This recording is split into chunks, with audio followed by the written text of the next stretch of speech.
Thank you all for joining us today to talk about democracy, redistricting, our state legislature, and how to ensure we are all well represented.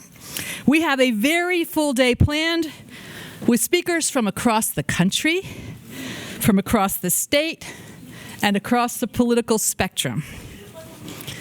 We are united in our belief that every vote should count and every voice should be heard. And we are united by our commitment to put partisan politics aside in our concern for our country, for our state, and for our local communities. We will be live streaming this from 9 until 10, and then from 10:15 to 11:45. And then we will be resuming live stream from 3:30 to 4:30 this afternoon. We will have video from all of these sessions on our YouTube channel very quickly.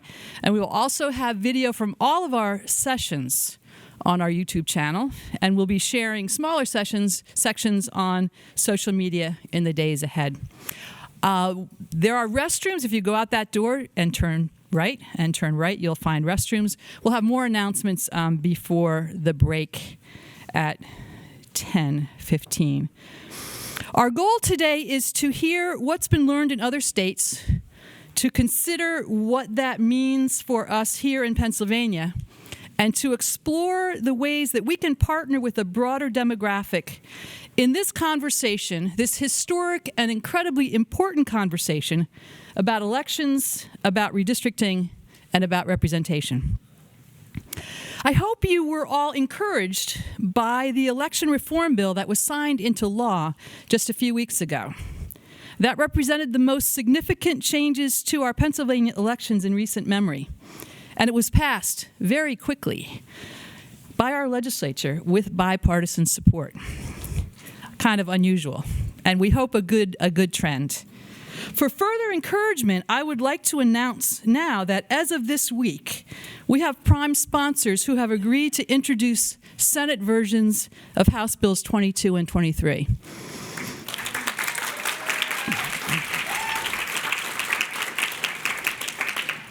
On Tuesday, Senator Tom Killian, a Republican from Chester and Delaware counties, agreed to introduce a Senate version of House Bill 23. Senator Boscola this week agreed to do the same with a version of House Bill 22. That will give a focus to our efforts in the Senate, and Senator Corman, the majority leader in the Senate, on Tuesday told constituents he was very willing to move these bills forward, either the House bills if they came over to the Senate, or if there were new Senate bills that he would help move them forward as well. So this will be an important addition to our conversation, an important focus for advocacy with our senators, and we will be waiting for them to introduce the bills, to give us bill numbers as soon as they're able to do that, and planning a press conference or small rally or combined press conference and rally to kick the season off when we come back in January. They have very few session days left between now and the end of the year. We also have a commitment from Garth Everett, Representative Garth Everett, chair of the House State Government Committee, to hold hearings on House Bills 22 and 23. And if the committee votes them out of the committee, we have commitment from the Majority Leader, Brian Cutler, to bring them to a vote on the House floor. He has said he will not block bills, and if they come out of committee, he believes they should be given a vote. So our job in both House and Senate is to make sure that legislators across the state are prepared to vote yes. We are well on our way toward that goal, but we still have work to do. And today we are going to gather strength, gather information, and gather ability and skill and strategy to make that happen. You may have seen in the past few weeks articles about important changes sought by a majority of Pennsylvanians, but blocked by just one person. Either that person is a disinterested dictatorial committee chair, or that one person is the Speaker of the House, Mike Turzai. For far too long, this has been the case in Pennsylvania. A few powerful men, and they are men, smug in their own safe districts, buttressed by financial support from special interests, ignore the will of the voter and ignore solutions that would allow our state to thrive.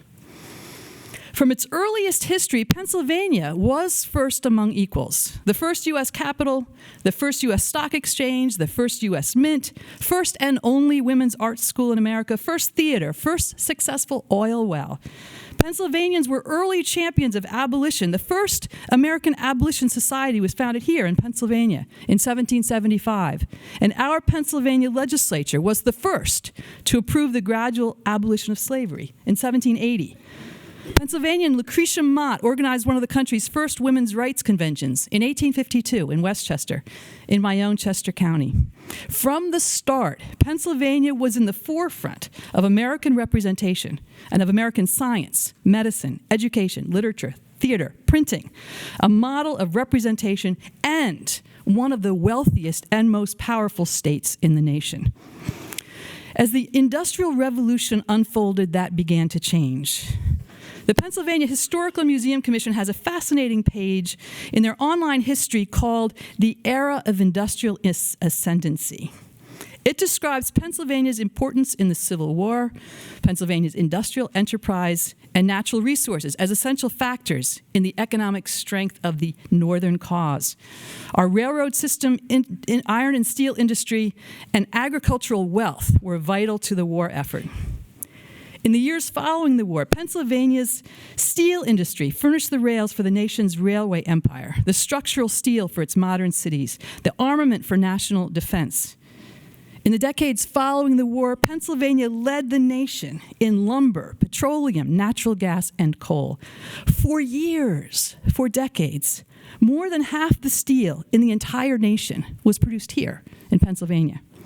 Our amazing resources fuel the fortunes of wealthy investors in the first national conglomerates of oil, coal, steel, and timber. While many states had captains of industry looking for ways to bend the economy, the state government, and the state militia to their will, Pennsylvania had more.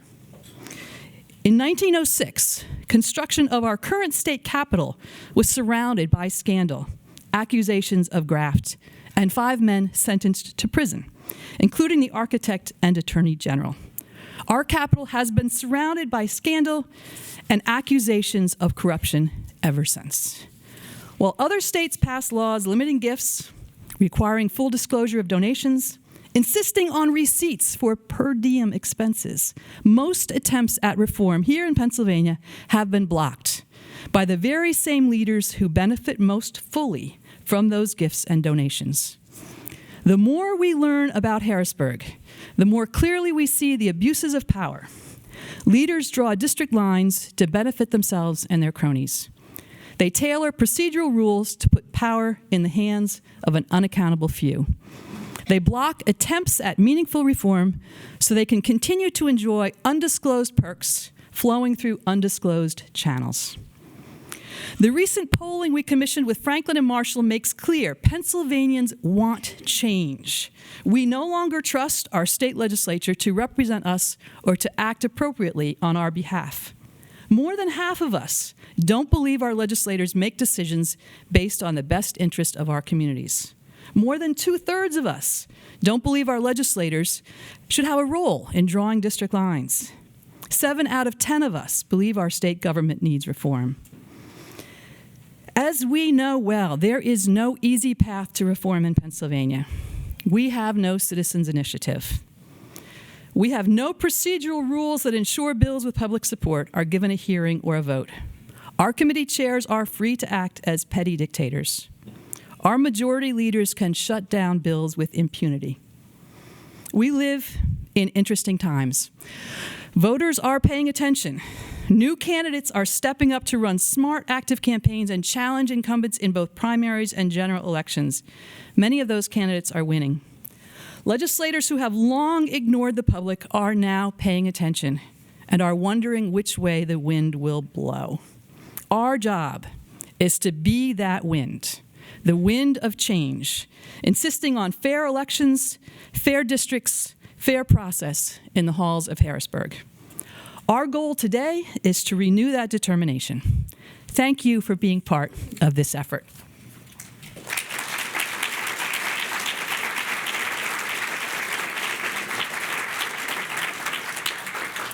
Hi, I'm Susan Footerich. I'm from Beaver County, and I am an avid volunteer for Fair Districts. This is my 4th trip to Harrisburg. Today, I'd like to introduce Jason Altmire. Jason Altmire was my congressman from Beaver County. That is until after the 2010 census and the redrawing of the lines, the 4th district, congressional district, was eliminated, and Jason was gerrymandered out of office. Jason has since then devoted his time to political reform, including many topics, but also, importantly, gerrymandering. He has also written a book called Dead Center: How the Political Polarization Divided America and What We Can Do About It. So Jason is here today to speak to us. Jason.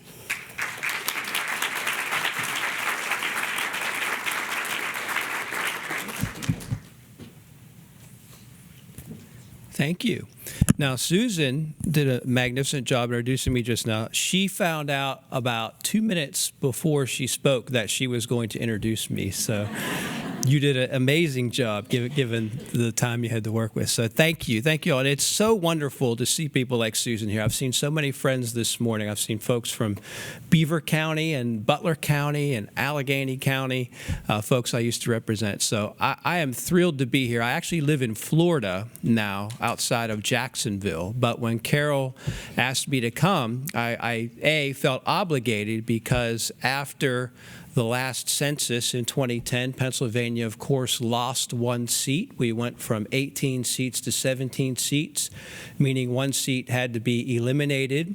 And the district that was eliminated was the one that I represented. So I felt obligated to be here from that perspective. But more importantly, I'm committed, as you are, to these political reforms. And mostly, I'm going to talk about other things, but I want to thank you for the work that you do. And I could easily just leave it at you're here, you traveled across the state, all corners of the state on a Saturday morning. You're sitting here talking about reform, but that is just a very small portion of what you do. I realize the hard work that goes into these efforts, all of the things and successes that Carol has talked about and the future successes to come. They don't happen by accident and they don't happen easily. They happen because of people like you. So thank you so much for the work that you're doing. I share your passion. I'm energized by your enthusiasm, and I'm here to support the work that you do. So thank you for that. And I wanted to start by kind of laying the groundwork with a Pew Research Center survey that was done in 2017. Every 3 years they do a political typography study of Americans all across the country, and they survey a representative sample across the nation, and they ask questions based upon different demographic factors and political factors. And they found, as of their most recent survey, that if you categorize all Americans by their political ideology, and you have 9 categories. With the one in the middle, you have the center, and then 4 going out towards the extremes. They found that 31% of Americans populate the 2 extremes, 15% on the left, 16% on the right. That's 31% of Americans, which means by definition, 69% of Americans do not populate the extremes. Most folks are just normal folks, living normal lives, who think about things other than politics. They're wondering what activity their kid has tonight, what time does church start on Sunday, who's my sports team going to play this weekend. They are not thinking about politics on a daily basis.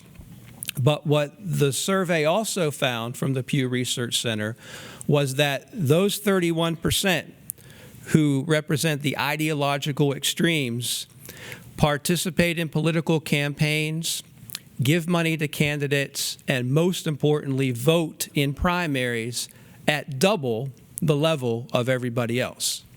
They have a disproportionate influence in our politics. And I'm going to talk about why that matters. So I just want to set the parameters here to start with that. So when you look at all levels of government, municipal on up to the federal level of government, more than half of elected officials that serve in this country were elected without opposition. More than half. And on top of that, many districts are overwhelmingly one side or the other, overwhelmingly Democrat or overwhelmingly Republican, in large part because of gerrymandering. There are other social factors like the sorting of America and things like that. But gerrymandering plays a large part in making sure that districts are not competitive even when there is opposition. The opposition matters in the primary, not in the general election. And as I talked about, the people who vote in the primaries are overwhelmingly more towards the ideological extremes. So that matters.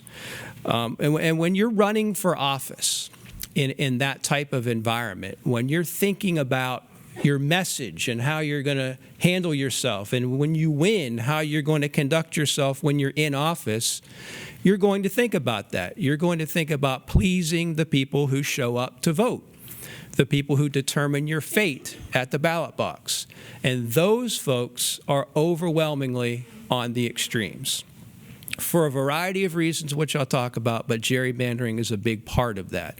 So when you're thinking about your messaging, you're going to message to those extremes. You're going to conduct yourself in office and your votes and the way you speak and the way you act based upon that reality that your fate is determined by folks on the ideological extreme.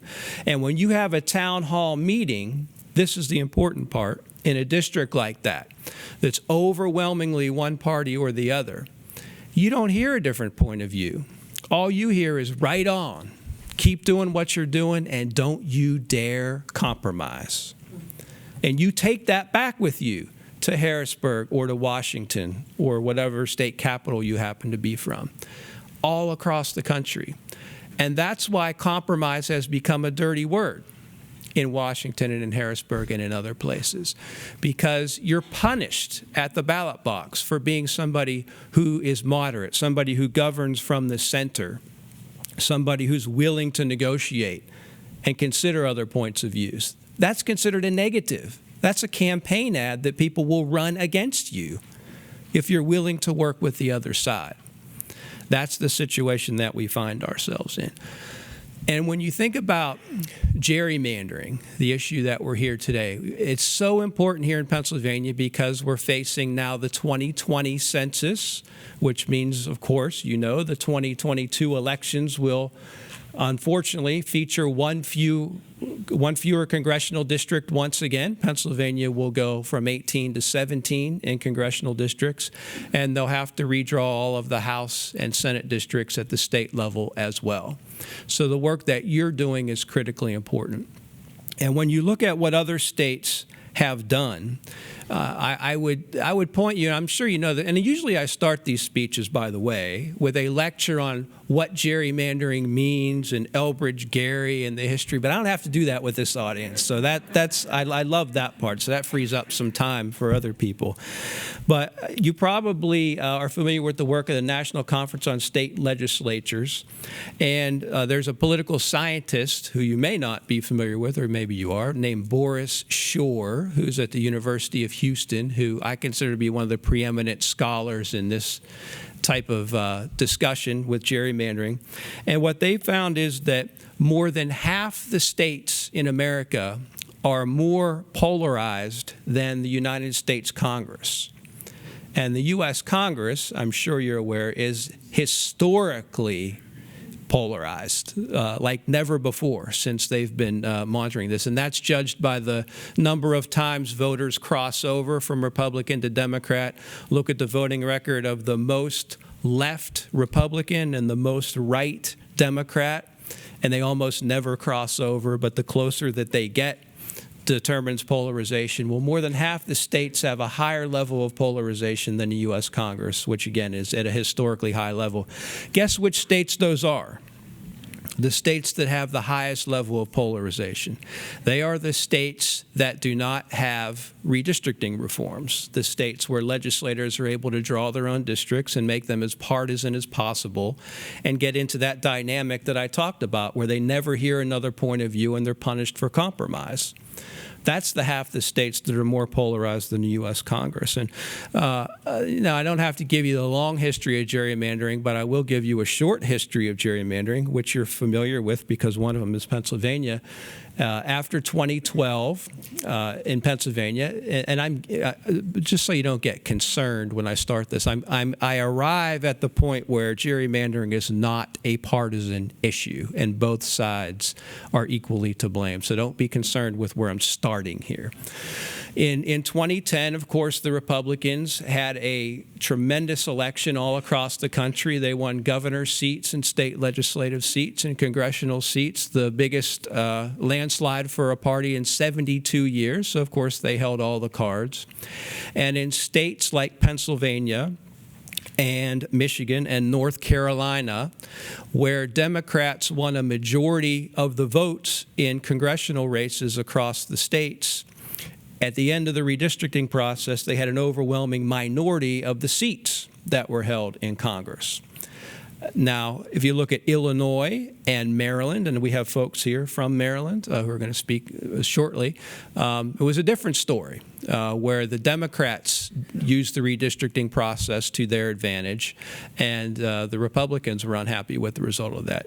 It is an issue with both sides, but in 2012, we saw directly what can happen, especially here in Pennsylvania. And if you go back to 1992, and that census is probably the most famous district that's ever been drawn with regard to gerrymandering, is the infamous I-85 district in North Carolina. And that was a 160-mile district drawn by Democrats in this case that carried along I-85 south through central North Carolina, and in some picking up Democratic voters along the way with offshoots here and there. And for large portions of that district, the borders of the district was the highway itself, carrying 160 miles. Now, that district was in effect for a while, and it was eventually overturned by the courts because it was so egregious. We just had a court ruling on North Carolina from the other side, Republican-drawn districts yesterday, and North Carolina has been in the news too. So you are not alone in Pennsylvania for the need to fight for reform. But there is a long history, and the message that I am bothered by the most is that gerrymandering is a partisan issue. It is not a partisan issue, as Carol has articulated, I'm sure, many times. Given the opportunity, both sides will abuse the process. The issue, if you give, it's too hard to pass up. If you give a legislator the opportunity to secure their own seats and make their own elections less competitive, they will do it every time. That's what this is about. So having the idea of independent commissions, which we're going to talk about, that is so important. Given the opportunity, both sides will abuse the process. And also coming up within the hour here are the folks from California who made the long trek to be here. So thank you all for being here. And I'm a little hesitant to use my standard talk about this because I always brag on what California has done, but I'm worried you're going to fact check me when I'm done. So go easy on me. But California has done a couple of reforms which are important. I'll talk about the second one momentarily. But as it relates to gerrymandering, the results have been amazing. And I will leave it to our panel, our speakers, to talk a little bit more about that. However, consider this. In the 10 years prior to 2012, when the new congressional districts drawn by the Independent Commission took effect, in the 10 years prior to that, there are 120 state legislative seats in California and 53 congressional seats. Okay? In the 10 years prior at the state level, 120 seats, elections every 2 years. For 10 years, not one incumbent was defeated. 0. And of the 53 congressional seats, again, up every 2 years, only 2 were defeated, and both were major anomalies. One was under investigation for murder. He was cleared. It was with the affair with the intern. You might remember that story. I do want to make clear he was cleared of that. However, that was going on while he was running for office. Not helpful in a campaign, certainly. The other one went to jail for 6 years for using his seat on the Appropriations Committee to reward political contributors. Those were the two people who were defeated. So other than that, absent major egregious scandal, you were guaranteed re-election in California, whether you were Republican or Democrat. So then the independent commission takes effect. They draw the seats more fair. And of the 53 congressional seats in California, 12 of them were drawn to be competitive, relatively competitive. Now, you might say, okay, 12 out of 53, that doesn't sound like very much. But it's a lot when you consider that exactly 0 were drawn to be competitive before that happened. And there are just areas of the country, if you think about Oklahoma, you can't really draw competitive districts across Oklahoma. You can't draw competitive 50-50 Republican and Democratic districts across Massachusetts. And there are parts of California where it's just not geographically possible to make every district competitive. But they made them fair. And 12 seats were competitive. So the first elections, 2012, after I told you the 10-year history, 10 incumbents lost. That was the first election. Since that time, well, clap. I was an incumbent at one time, too. Now, come on. I had a guy, this is a good story. So I speak about this in Florida and other places, but I was speaking at the University of Florida, and a guy came up to me, and he runs an organization, you might want to check with him, called Fire Your Congressman.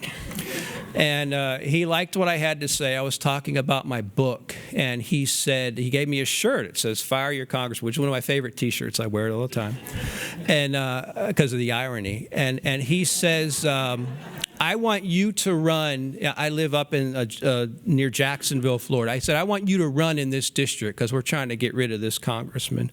And I said, well, I'm not interested in doing that, but I have a question for you. Let's say I ran and I won.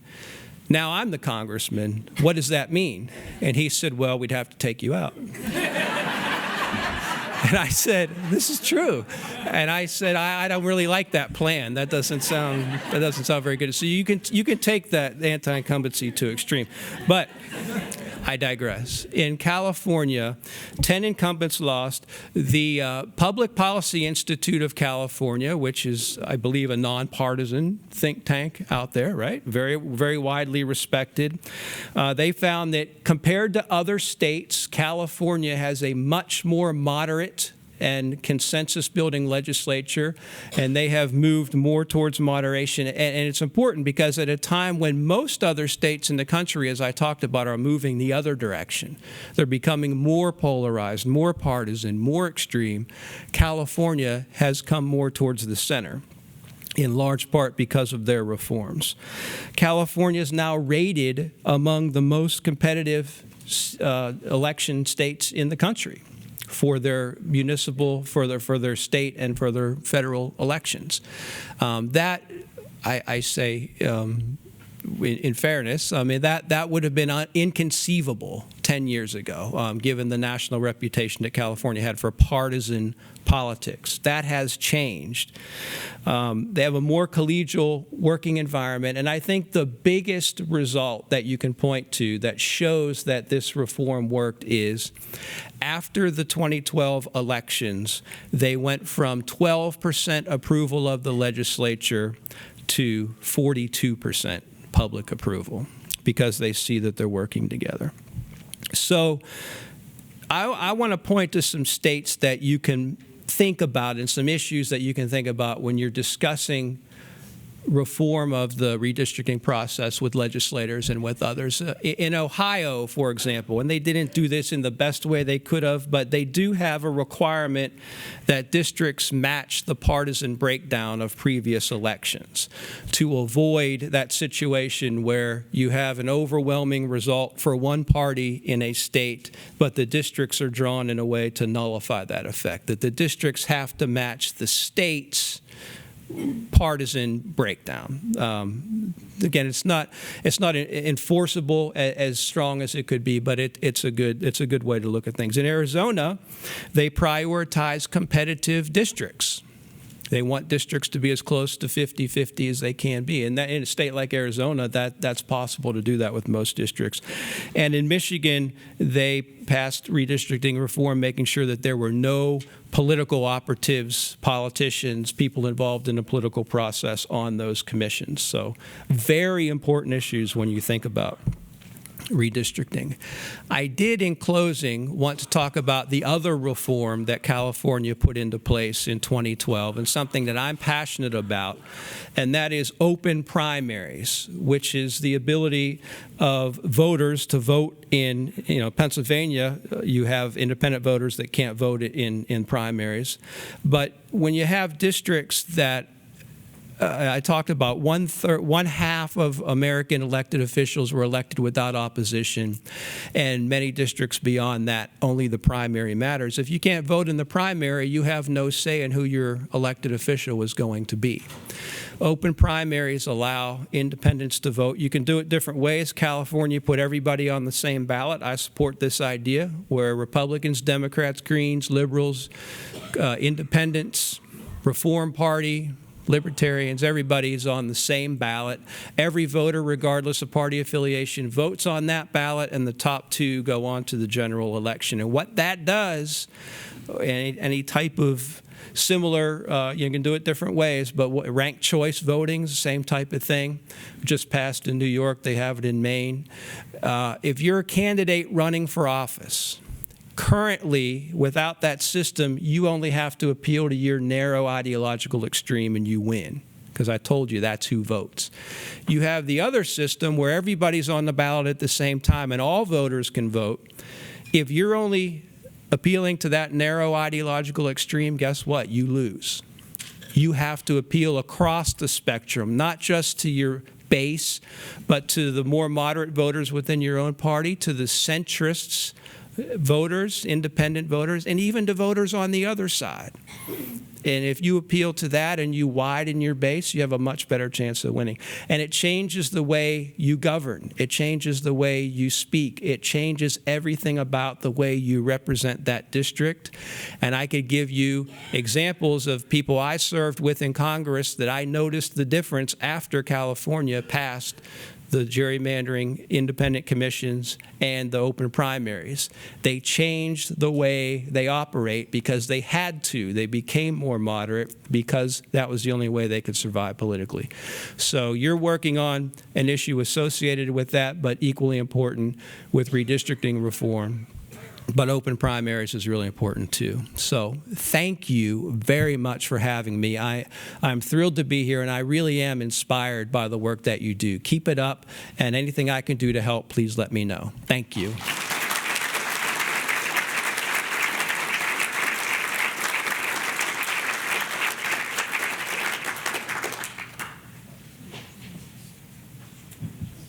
Good morning, everyone. I'm Pat Beatty. I'm the Legislative Director for Fair Districts, PA. I want to thank Jason very much for those remarks. And Jason, I really wish you would come back to Pennsylvania. I'm sure we can all think of some districts where we'd like to have you run so that we can vote you out, but no. Thank you. That was a great joke. I love that. I'm going to introduce our next speaker, Walter Olson, who is a senior fellow at the Cato Institute, a libertarian think tank in Washington, D.C. He's an author and a blogger on a variety of subjects, including one very close to our hearts, redistricting reform. Mr. Olson served as co-chair of the Maryland Redistricting Reform Commission, appointed in 2015 by Governor Larry Hogan.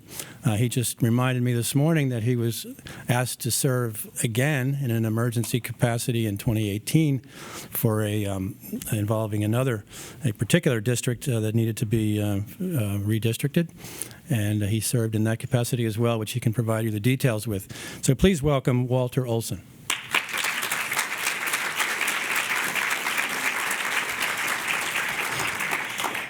And thank you, Pat. Thank you to Fair Districts for coming out in great numbers today and for your hospitality. Well, you've heard Maryland and North Carolina both mentioned, and our two states have been in an intense competition for quite a few years as to who could have the very worst gerrymander in the country.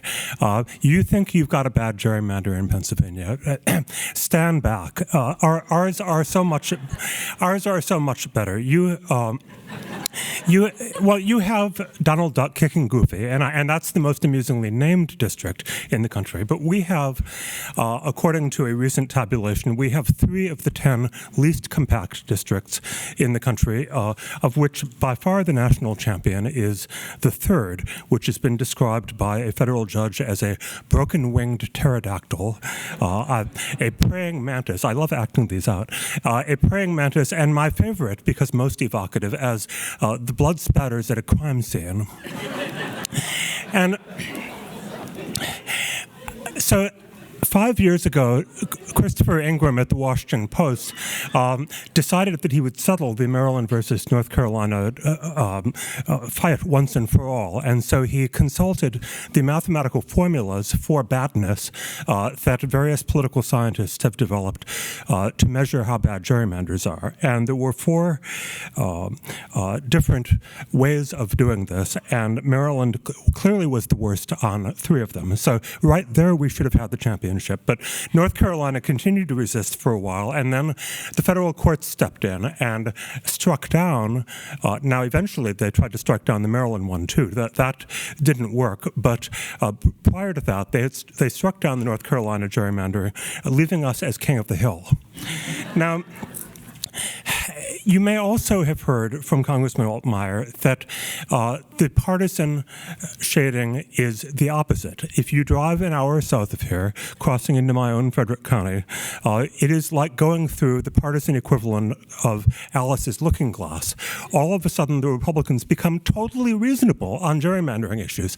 Every single Republican I know in the state of Maryland, and I know hundreds of politically active ones, sounds just like all of you. They see it intuitively. They know it in their guts. You don't have to explain it to them. They see it is wrong. The Democrats, on the other hand, I don't know whether to compare them to the talking rabbit or the Red Queen or what, but the Democrats all of a sudden are different from the Democrats you probably know in Pennsylvania. They say, oh, well, it's complicated. Oh, well, you can't move right away. Oh, well, it's more complicated than you realize. And I will not say that about all Democrats, not only because there are some impressive mavericks who defy their own party leadership in the Maryland legislature, but also because as soon as you turn to the Goucher poll, our local Maryland poll, you find that the rank and file of each party and of independents in the middle believe exactly the same thing. About 70% of them are all with you, whether they be Democrats, Republicans, or independents. So it's not the voters who are going through wonderland in this. It is the elected officials. Now, Larry Hogan ran for governor, making the need to fix the Maryland gerrymander one of his top issues. He hammered away at it and has continued to do so over the last 5 years. And so when he got in, he appointed this commission. I was co-chair as a Republican. Retired federal judge Alex Williams was the Democratic co-chair. We brought people together. Among the people we brought together as one of our members was Ashley Olson of the Maryland League of Women Voters, and we took her plan that she brought in and ran with it, making little adjustments as we saw fit. But her plan became the basis of what Governor Hogan has proposed ever since. And I won't get into the details now because we've got a panel coming up afterward on the details of citizens' commissions. But among the highlights are it would have made Maryland, the legislature, not to spoil the story, has not enacted this, but it would have made Maryland the most advanced citizen commission system in the country, the only one in which elected officials had no say, zero say, absolutely no say on who got to sit on the commission. And many, many other good features, including public submission of maps, something that we, in our trial run for the 6th District, after a federal court order caused an emergency on that, we were able to convene a citizen commission and use a publicly submitted map as our submission for the court to consider. Well, so I will, however, dwell a little bit on what we found in our research, because we had hearings all over the state. We heard from a wide variety of politically active people and regular citizens. And we found things I didn't know when we started out. For one thing, you may have heard about big data and how what used to take weeks in back rooms of assembling numbers that were on printouts can now be done in real time from a cell phone to shift precincts from one district to another, keep the population matching within the requirements, and tinker with exactly who goes where, all in real time. We found, in fact, that the Maryland legislature, trying to live up to its reputation as worst in this department, had drawn lines around individual buildings in Baltimore County. The only way you can get any more extreme than scalloping around individual buildings in order to put them into the district of the person you don't like is if somehow, and I'm waiting for them to launch legislation here, somehow they could invade property lines and separate the Democratic husband from the Republican wife. If they could get away with that, they would do it. But they can't, so they only scallop around individual buildings. And we found also, we got totally used to the idea that the Maryland maps would include these long land peninsulas called fingers, and the fingers were typically extended sometimes to grab a neighborhood that someone wanted, very often, however, to grab a residence of the person who wanted to live in a district, which was mostly not around where they actually lived, or sometimes to put a hostile politician into a district that would not be favored by them. So I came to just call this giving them the finger. Maryland also, I don't know whether it invented, but it is the only state I know of that uses what I call water contiguity. Now, we have Chesapeake Bay. Chesapeake Bay complicates even a well-meaning attempt to get compactness in Maryland districts. This was not well-meaning, however, and what they did with the 3rd District is you cannot traverse the 3rd District by walking or by a motorcycle or anything of that sort. Instead, you have to go to water's edge, get into a watercraft, go out into the Chesapeake Bay, go up a while, come back, and get to another part of the district. The district complies legally with contiguity in the sense that all of it is literally next to another part. However, parts of it are inhabited only by fish. So we found that the politics of it was really interesting. When I went in, I was thinking about partisan gerrymandering, the phrase that has been on everyone's lips because of the Supreme Court case, which, not coincidentally, was one case from North Carolina and one case from Maryland. And partisan gerrymandering is important. It was the aspect of the Maryland plan that eliminated the Republican member of Congress from Western Maryland that was the basis for getting that case to the Supreme Court. It had been 6-2 Democratic, and they decided that they wanted to be 7-1. So Western Maryland Western Maryland had had a congressional district of its own since the Civil War or before. And Western Maryland is culturally different. I can say, just to sum it all up, in Western Maryland there are Steelers signs in the yards because people defy the Ravens and the Redskins and root for the Steelers. And that's how different Western Maryland is. And so it was felt as a completely contemptuous blow that Western Maryland, which had had its own district for so long, was carved snake-like into two sections, each of which could be appended to a district dominated by voters in the Washington, D.C. suburbs. So that's what happened. Both of the districts involved are represented by members who live not far from each other in the fancy neighborhoods of lower Montgomery County, just as something like 3 of the other districts are represented by people who live who are near neighbors in the fancy districts of Baltimore County. This is not exactly how it's supposed to work, but it's how it works if you let them give you the finger. So a couple more things. I mentioned that it was partisan gerrymandering that got everyone's attention, but much of the power of gerrymandering is within parties. It is to punish the mavericks within the majority party. And we found that again and again. The 2 senators who were maverick Democrats who had criticized the gerrymander are no longer in the Maryland Senate. At least one of them was deliberately dealt a bad district. And the threat of being dealt a bad district is part of the whip that keeps power in the hands of the legislative leadership over restive members who might otherwise, be doing insurgent factions and the like. This is very important for politics within the majority party, and don't forget it, because that's one of the reasons why people don't dare break ranks with their party, is fear of that bad district. And but it also potentially provides an opening. Now, let me skip over a couple of points here, because we are not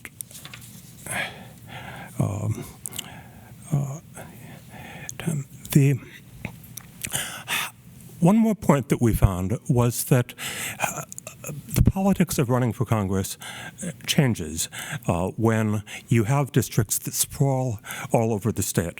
A lot of the districts now snake into both the Washington, D.C. and Baltimore media markets. Think about that for a moment. One of the things that you've just done is make it about twice as expensive to do the advertising needed to knock off an incumbent.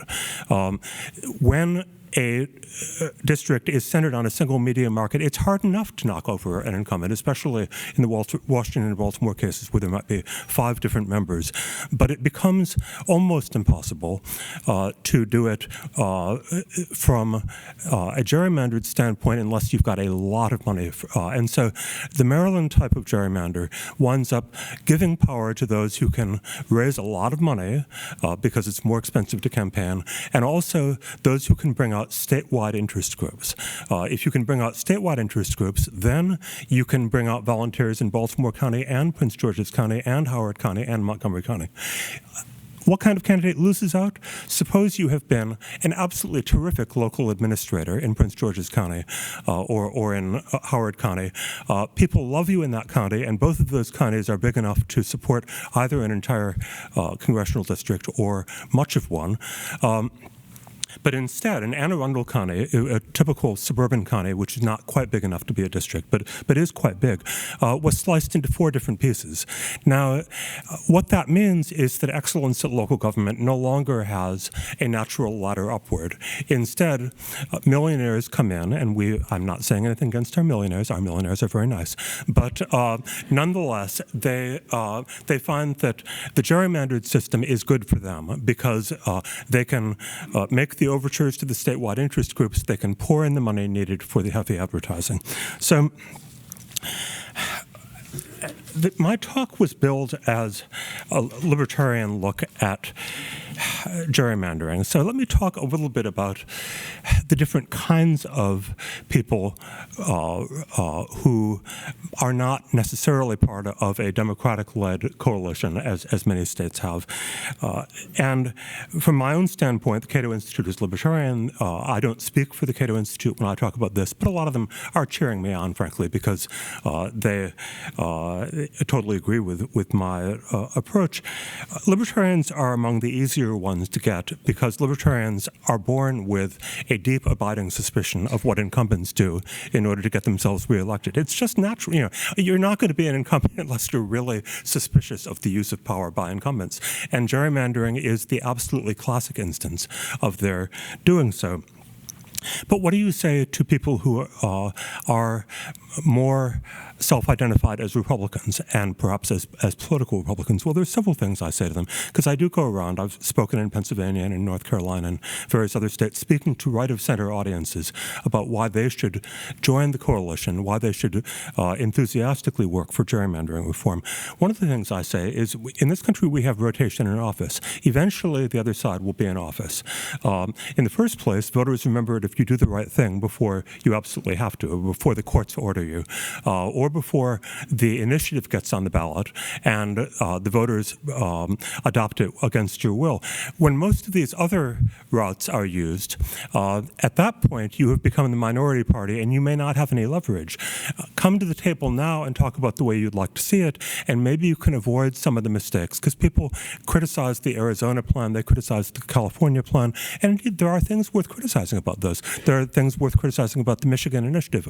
Don't like them? Okay, get into the debate and be part of the talk about what do you think is a practical way forward. How should an independent panel be structured and the like. And finally, conservatives care a great deal about local government. And what I was saying a minute or two ago about how if you get into politics, very commonly it's because you've gotten into county politics, especially in Maryland, the counties are really important, or sometimes city politics. And cutting off that connection, that natural connection between a delegation to the House or even a delegation to Annapolis and the county governments that in Maryland we generally believe work pretty well. We feel close to them. Conservatives understand that local government is the training ground for democracy, that good national government often comes out of having succeeded at getting along with people in local and county government. Well, I just say remind them. Every time you let them gerrymander, you are weakening the connections between the democracy you see working at home and the democracy you hope will work at higher levels. So even a couple of years ago, I was the only person I know in the my side of the think tank world who was writing on these issues, but that's no longer true. People are getting interested. People are stepping forward. Charles Blehaus of the Mercatus Center, a leading free market think tank in Northern Virginia, just published an excellent paper making a bunch of useful points, including that a simple compactness rule would get rid of most of the 30 or 40 worst districts, and also making a point that ties in with Congressman Altmire's point by tabulating how many congressional districts that used to be decided in the general are now decided in the primary. This is a way of measuring, among other things, part of the influence of gerrymandering. So it's full of interesting research, but it circles around to what I think in the end is the most important argument of all with my Republican and conservative friends, the principled ones who I'm most eager to reach, which is, what does the Constitution say? And it turns out the Constitution has something very direct to say about it. Article 1, Section 4, quote, "The times, places, and manners of holding elections for senators and representatives shall be prescribed in each state by the legislature thereof." Okay, that's the first pass. "But the Congress may at any time by law make or alter such regulations, except as to the place of choosing senators." Now, there and then, the Constitution granted Congress the right to prescribe national rules to restrict gerrymandering. And what people don't know, and this is explained in the Blehaus paper, is that for decades the U.S. Congress did prescribe various rules, not just things that are still part of the landscape, like multi-member districts not being allowed, but also compactness. For decades we had a federally prescribed compactness rule. The Constitution gives a green light for a reasonable bill in Congress to yank the state's chain and tell them no more gerrymandering. We should use it. Thank you.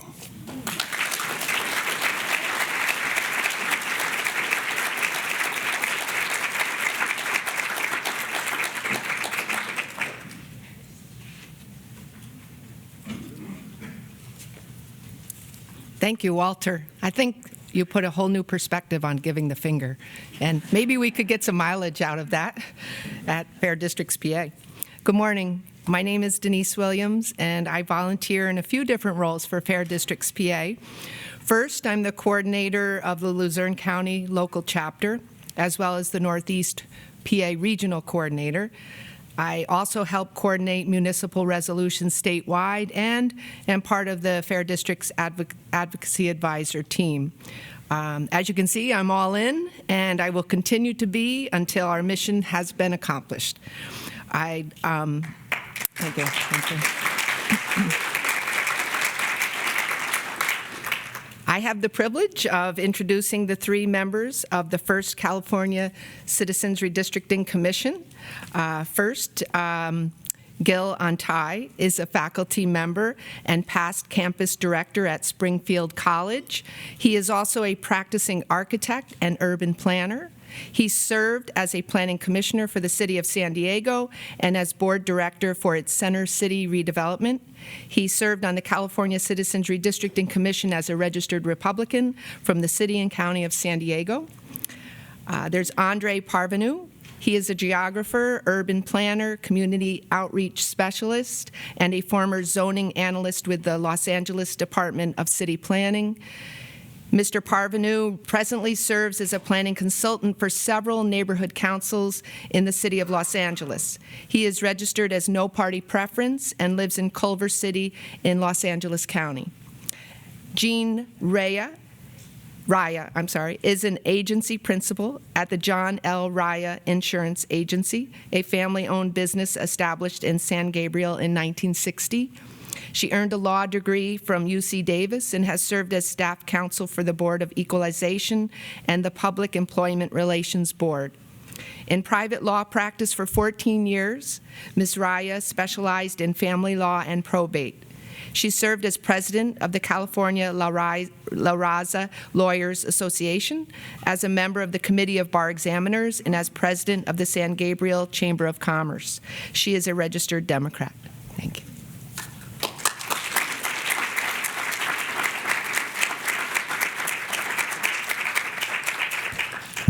Good morning, and thank you for welcoming us back to Pennsylvania. Let me say first, I think Andre was a little under the weather, and that's why he may not have made it this morning, but we'll keep an eye out for him. I think this is about our fourth visit to Pennsylvania, third or fourth visit by the California Commission. And our travel is under the auspices of a grant that we received from Harvard University Kennedy School of Government to enable us to take our show on the road and share our experience with states like Pennsylvania, who are working to get the same kind of reform that we were able to achieve in California after many, many years of effort to get an initiative on the ballot and to get it passed by the public.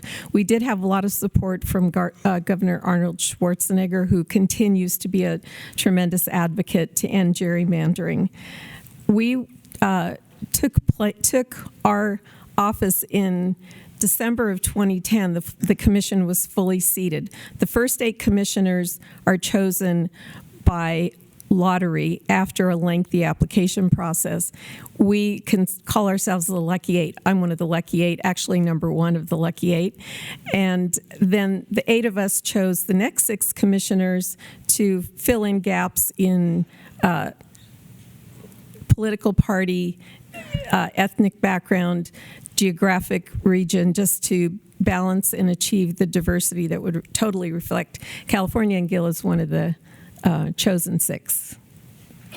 So we had to entirely build our infrastructure. Everything that we did was live streamed, as I guess we are being now. Fully transparent process that followed ranked criteria set out in our law. We came in on time, under budget, and we demonstrated that regular citizens can do redistricting in a fair and transparent manner without self-interest. Regular citizens, just like the people in the legislature who once were regular citizens. They learned to do it, so can you. The 2012 results, as Jason Altmire pointed out, were extraordinary. Although we were not charged with drawing competitive districts, when you draw them fairly, clearly it gives people an opportunity to compete. And we had a lot of big changes at that time. Excuse me. It's remarkable to me, and I think our greatest achievement, that we were able to bring 5 Republicans, 5 Democrats, and 4 independents who were complete strangers to each other together to work together in a collaborative manner to achieve fair results for the people of California. And we're very happy to be here and share our experience. We will be doing another breakout session that'll be a little more nuts and bolts for anyone who would like to know more of the details. Thank you.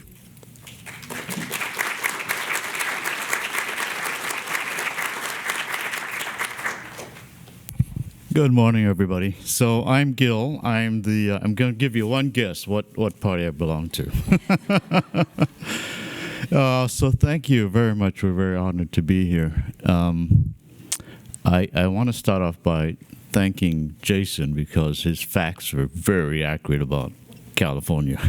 So I'm not going to go too much because I think he gave some great background on how California transformed over the last 10 years. But by background, I'm an architect, and also I have a dual career as an architect and an educator. My students actually challenged me and said, when this Voters First Act came on this horizon, I told them, well, you need to throw in your hat, because this is very important if you want to make changes in your community. And they told me, well, what's the point? We vote every year, nothing happens. So, we're just not interested in doing anything about it, because nothing happens in California. It just gets worse and worse and worse. So they flipped it on me and said, why don't you try it? So here I am. And I realized, my goodness, maybe there is something in this act that can really transform California's political landscape and get things done. I began to see the dots the more I looked into it. Now let me explain the dots. Very active in San Diego politics, in the Planning Commission, the Redevelopment Agency, but also I was very active in the San Diego Greater Community Chamber of Commerce, and I chaired the Educational Subcommittee. Now, as business people, we want to make sure we have a workforce that's coming out of our public high schools that can read and write. So, during my time on that subcommittee, we worked with school district, but something very strange and disturbing was happening. Almost twice a year, but almost once a year, the school district had to lay off hundreds of teachers. And there seemed to be no reason or rhyme why that was happening. And to build schools to keep up our facilities and infrastructure so that kids can get the proper education, we could not pass bonds or get bonds passed with, because the bond rating kept going down. And so, we as business people, we began to say, what the heck is going on in Sacramento? So it began to connect to me that there is political gerrymandering in California to the extent that nothing is getting done at the expense of ordinary citizens. So I threw my hat in. Jeanne and I and the 12 other commissioners made these citizens maps, and we believe these maps now have transformed California's politics, made it a better state. We're now $16 billion reserve, $9 billion fiscal surplus. Never happened. Now we're paying for schools. Now we're paying our teachers. So I'm going to stop with that.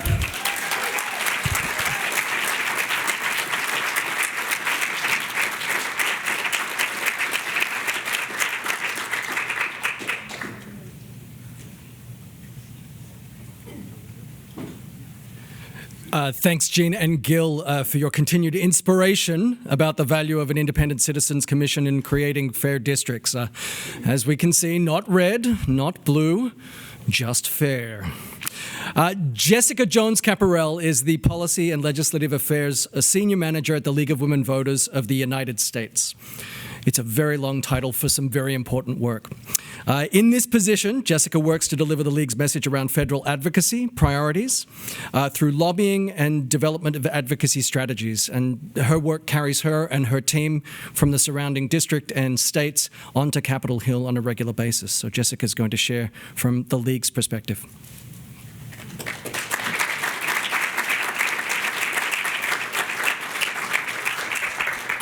Good morning. I realize I am the person standing between you and your first break this morning, so we'll keep us on time. Thank you very much for the introduction, and thank you to Carol and to all of you for being here on a very chilly Saturday morning, for giving up your time to fight for fair maps here in Pennsylvania. I am so excited to be here with all of you in this room, and I'm really excited to talk to you about the national campaign that the League of Women Voters is running. We have buy-in and support from all 50 state league affiliates around the country.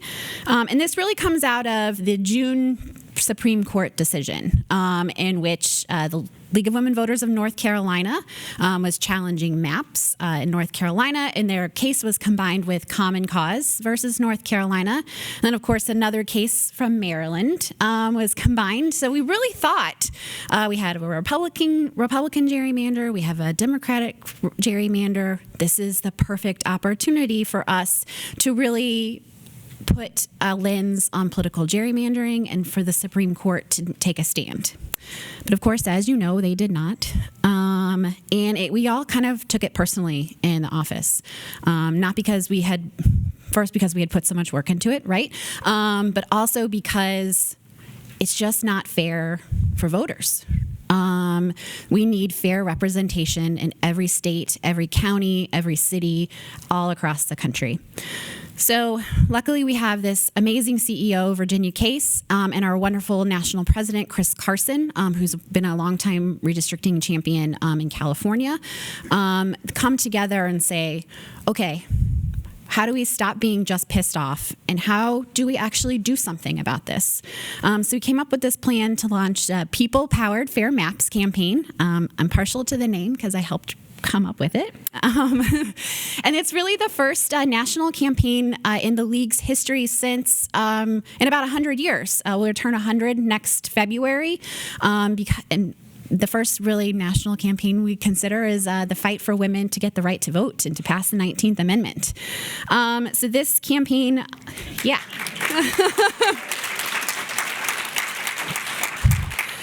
So really with the work we're doing in this campaign, we want to ensure that there are fair political maps and that they're designed with communities in mind and grounded in social justice and racial equity. Gerrymandering, we all know, is a political process, but the process fails when it is used to silence the vote of underrepresented populations. Partisan gerrymandering with the next with the next round of redistricting coming up, we don't want partisan gerrymandering to be used to disguise racial gerrymandering. So there are 5 different buckets of work. And the first is in states where there is opportunities to pass ballot initiatives or referendums. Sorry, Pennsylvania, that you don't have that opportunity.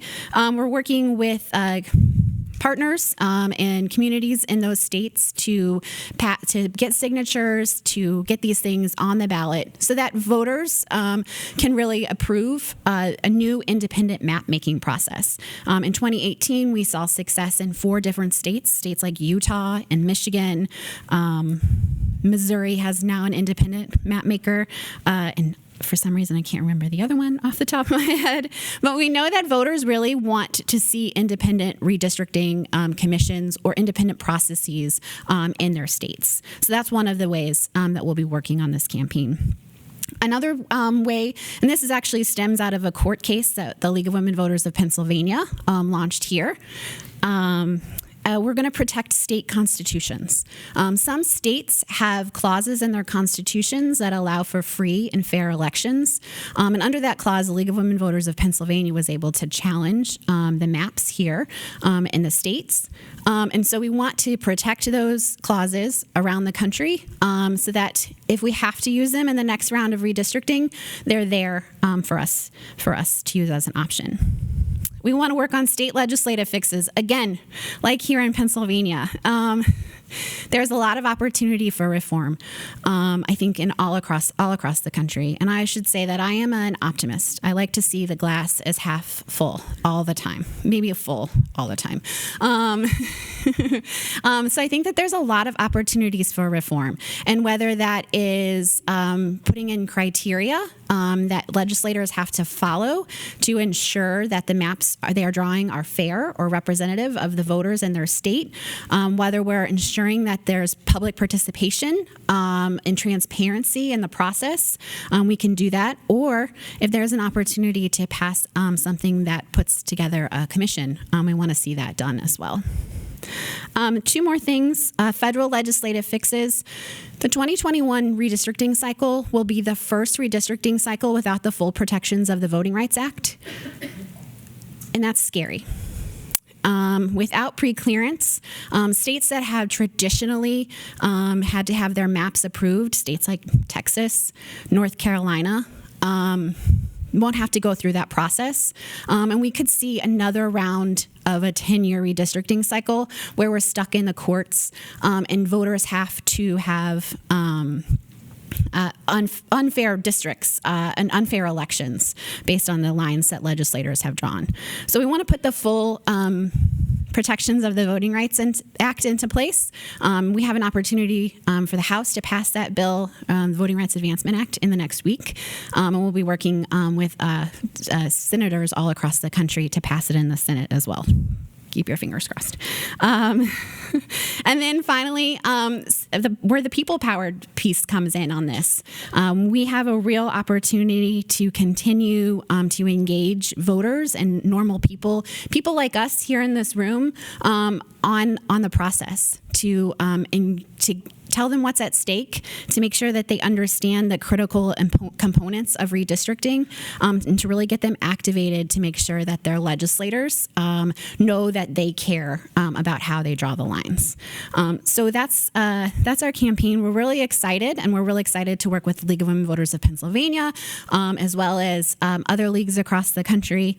And I know you all know how to get involved in this fight, but I always like to make sure that you know that you are the real power behind this movement. And without you all, we could not, the League, Common Cause, any other organization around the country could not accomplish the goals of moving legislators. People power is really, really, really the thing that moves people or moves legislators. And, former congressman over there can tell you that they pay attention to their constituents most of the time. So make sure that you are talking to your friends, talking to your family, talking to your legislators, and getting out there and helping us do this work, because we cannot do it without you. Thank you very much.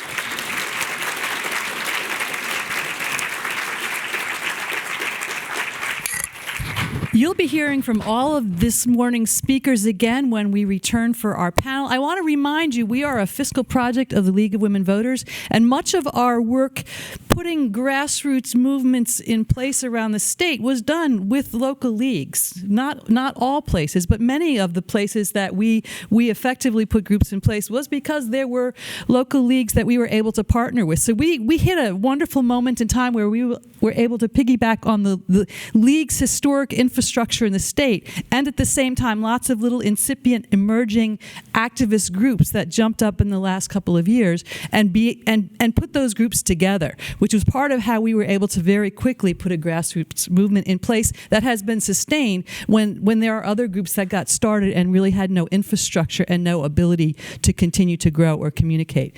So we do appreciate the work of the League, and we have been part of it and beneficiaries of it.